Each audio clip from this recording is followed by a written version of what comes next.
తూటి శారమ్మ గారు వారి కోళ్ళ గారికి టైఫాయిడ్ జ్వరం వచ్చిందంట. మరి చాలా బాధపడుతుంది ప్రభు చిన్నపిల్లలతోటి విషయ నా కోళ్ళకి ఆ టైఫాయిడ్ జ్వరం వేగంగా తగ్గిపోయి ఆమె ఆరుగురు పొద్దుకి నా పని చేసుకుంటుంటే అలా మీరు చేస్తే ఈ సన్నిధిలో సాక్షి చెప్పుకుంటాను ప్రభు ఏసయ్య అనేవాడు అనుకున్నారంట.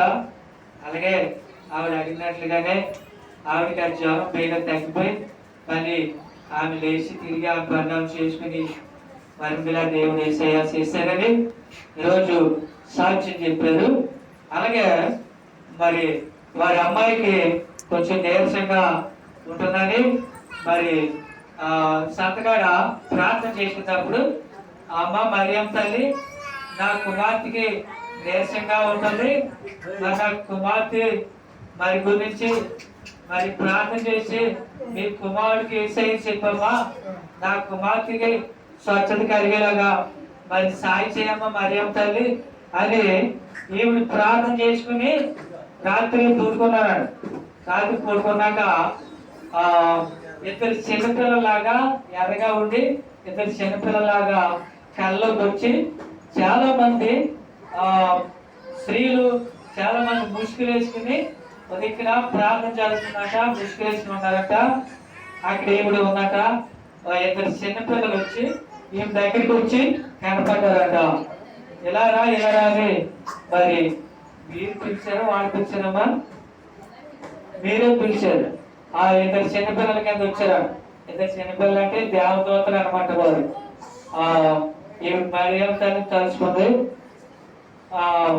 దేవదూతలు మరియమ్మ ప్రార్థిస్తే దేవదూతలు చిన్నపిల్లలాగానే వస్తారు, కనపడతారు. ఇద్దరు చిన్నపిల్లలాగా వచ్చి కనపడ్డారంట. ఈవిడ ఇలాగే ఇచ్చుకుంటాను వారిని పిలిచారంట.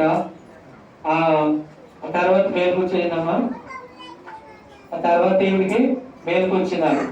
అవును, మరియమ్మ తల్లి మనం ఎలా ప్రార్థించాలంటే, అమ్మ మరియమ్మ తల్లి మా కొరకు ప్రార్థించమ్మా, మరి మీ కుమారుతో చెప్పమ్మా, మాకు కష్టాలు తప్పించమని చెప్పమ్మా. మీ కుమారుతోటి మీ కుమారుని తీసుకురమ్మా మరియమ్మ తల్లి, మమ్మల్ని స్వచ్ఛతపరచమని చెప్పమ్మా, లేకపోతే మాకు అప్పులు తీరిపోయేలాగా చెప్పమ్మా, మీ కుమారుతో ఏసయ్యతో చెప్పమ్మా అని ఆవిడ అడిగితే ఆమె కుమారుడు ఏసయ్య తీసుకొస్తారు. మరి ప్రభు ఆమె తల్లి మాట వింటారు అనే విశ్వాసంతో ఆమెను కూడా ప్రార్థించి అడగండి.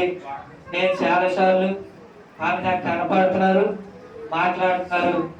నేను సాక్ష్యాలు చెప్తున్నా కూడా యూట్యూబ్లో కూడా పెట్టాం కొన్ని సాక్ష్యాలు. మరి దేవుడు ఈ సాక్ష్యం దీవించిన కాక ఆమె ఆమె ఆమె